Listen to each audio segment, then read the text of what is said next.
Hey everyone, welcome back to my channel. This is Heidi from My Reading Life, and I'm here today to film a recent reads video.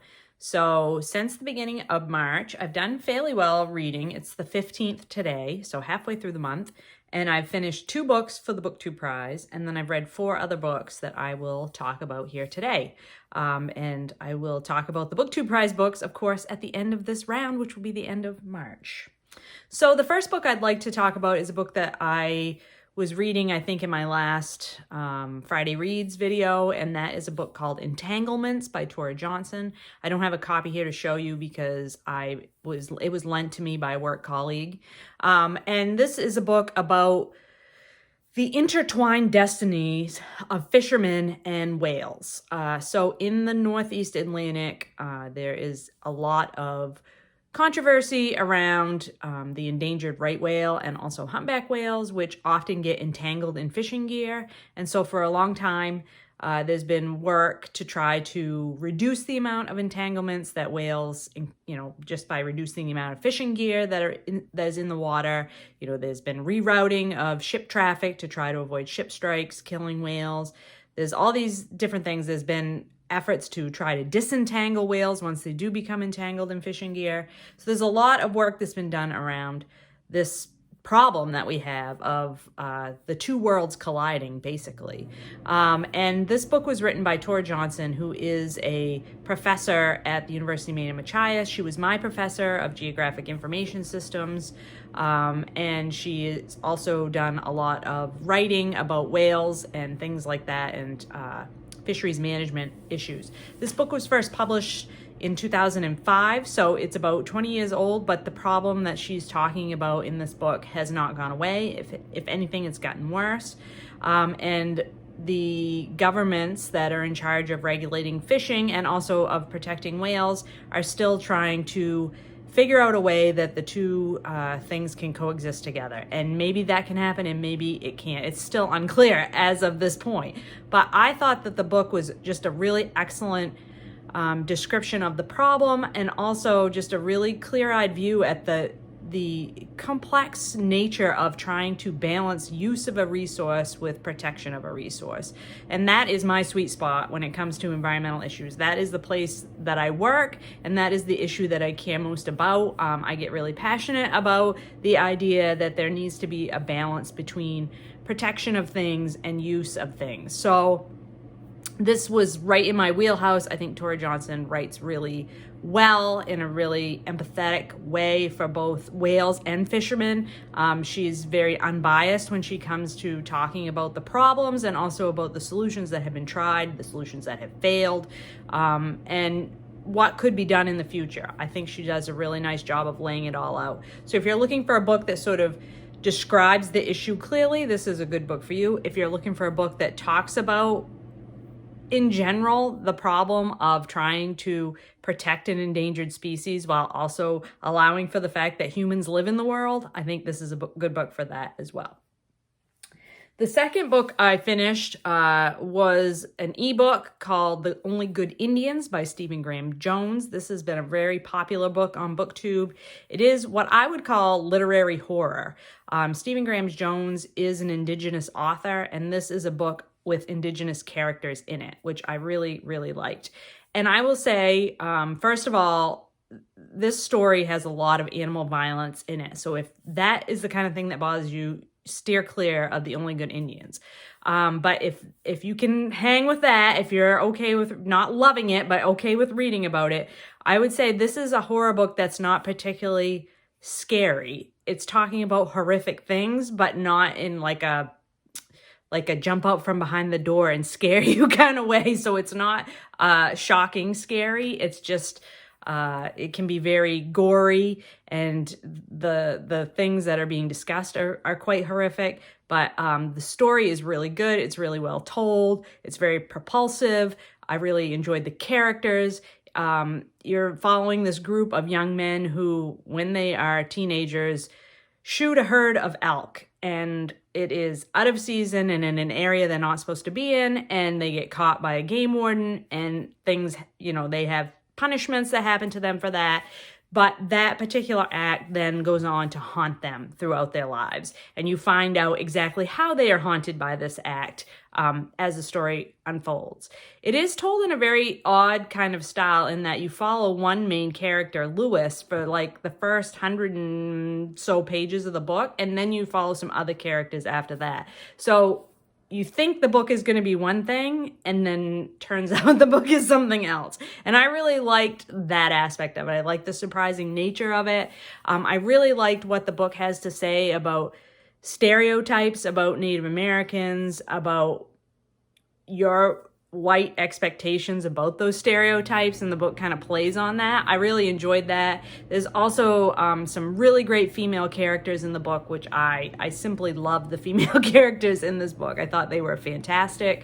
So while you might think it's a book about young men and the trouble they can get into, and those are some of the central characters, the female characters for me really rounded out the story and made it really stand out in my mind. So yeah, I really, surprisingly enough, enjoyed this book quite a lot. I buddy read it with Doris, and she also enjoyed it. And yeah, so we were glad that we took a chance on that book and gave it a whirl. And I think maybe you might like it too if you can, you know, if you aren't like completely opposed to animal violence, like I said. The third book I picked up was a book for the Irish Readathon, and I listened to it as an audiobook, and it is Big Girl, Small Town by Michelle Gallen. And this is a book that I first heard about from Sean the Book Maniac and Aoife over at Words of Clover, who is one of the hosts of the Irish Readathon. Both of them highly recommended this book last year for the Irish Readathon, and I put it on my list on Scribd to listen to and just never got to it. So I picked it up this month for this year's Irish Readathon, and I'm really glad I did. I think I heard someone at some point describe this book as like a mixture between Convenience Store Woman and Milkman, and I would definitely agree with that. You're following, the story is told from our main female character's point of view. Her name is Magella, and she is like a 27-year-old young woman living in Ireland. In Ireland, excuse me. And she works in a chip shop, and she lives with her mom, and her dad has disappeared. They don't know if he's alive or dead. It has something to do with the Troubles.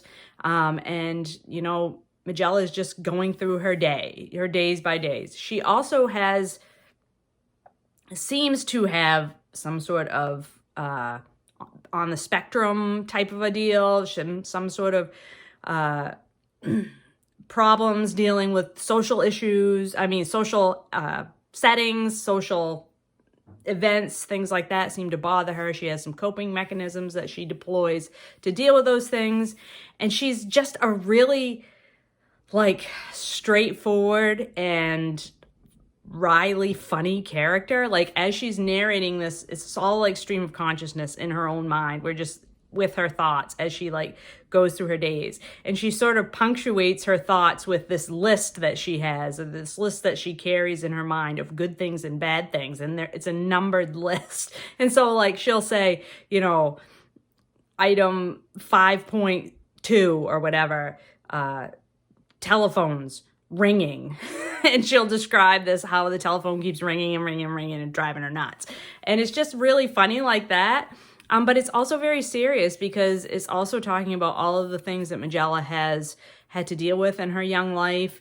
The fact that she lives in this very poor town and there aren't a lot of economic opportunities and the unemployment is like sky high. And she just feels lucky to have this job at a chip shop, but it's not like really any kind of a job that is going anywhere, but she's good at it and she enjoys it for the most part. And she has a very different understanding of morality than maybe you would expect. And so don't go into this expecting her to be like this highly ethical person. Like she lives her life in the way that she feels is right. And doesn't seem to be too concerned about how other people feel about that. So that was really interesting perspective as well. And I just really enjoyed her voice. I thought it was a really interesting read because I really liked Milkman and I really liked Convenience Store Woman. So if you liked both of those books, I think that you might like Big Girl, Small Town as well. Although I will warn you, there's a lot of cussing in it. So if that bothers you, probably steer clear. Also, there is one scene in the middle of the book of animal violence that almost made me abandon the book. It was so bad. It was just a very small part, and once you get, there's nothing else on either side of that that really was really disturbing. But there's this one scene, memories that Magella has from her childhood, and it was tough. It was tough, I gotta tell you. So just fair warning on that one as well. And then last but not least, a book that I actually have to hand. I finished a mystery for March Mystery Madness. This was a buddy read with Britta Bowler. This is the third book in the Thomas Lindley series, detective novel set in England. This is Well Schooled in Murder.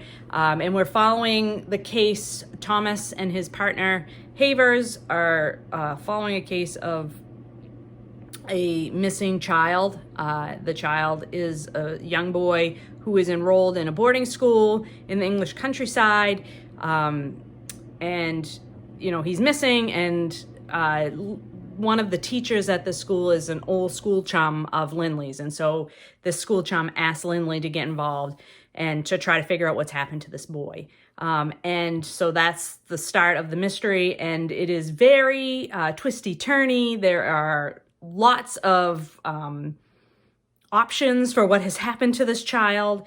It is very dark in places. That's the thing about these Lindley mystery series that I have found, is it gets real dark. All three of the books that I've read so far has, you don't expect it. Like, there's aspects of this that you think are going to be like sort of cozy mystery, but they are not cozy mysteries. They are dark and disturbing and very of their time. These books were first written, I think, in the 90s when this one first came out. And so there's stuff that certainly relate. Yeah, this came out in 1990. There's stuff that certainly relates to that time period, current events that were going on.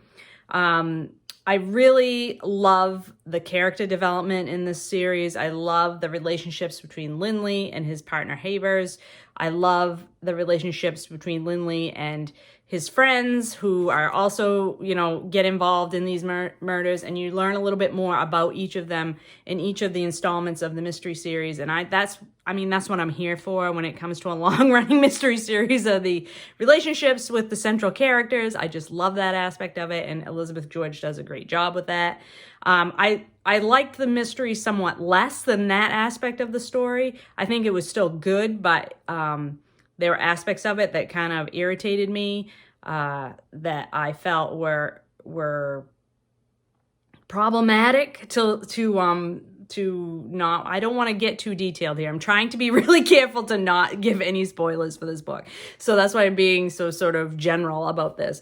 But there were some things about this that the mystery itself that I didn't like as well, and thought that should have been handled differently. But overall, I liked it. It was good installment. I really thought that the development of the main characters in this series was like A+ for that. So I definitely will be continuing on with this series in the future. So those are the 4 books I wanted to talk about today. I hope you are all doing well and finding some great books to read, and I will talk to you later.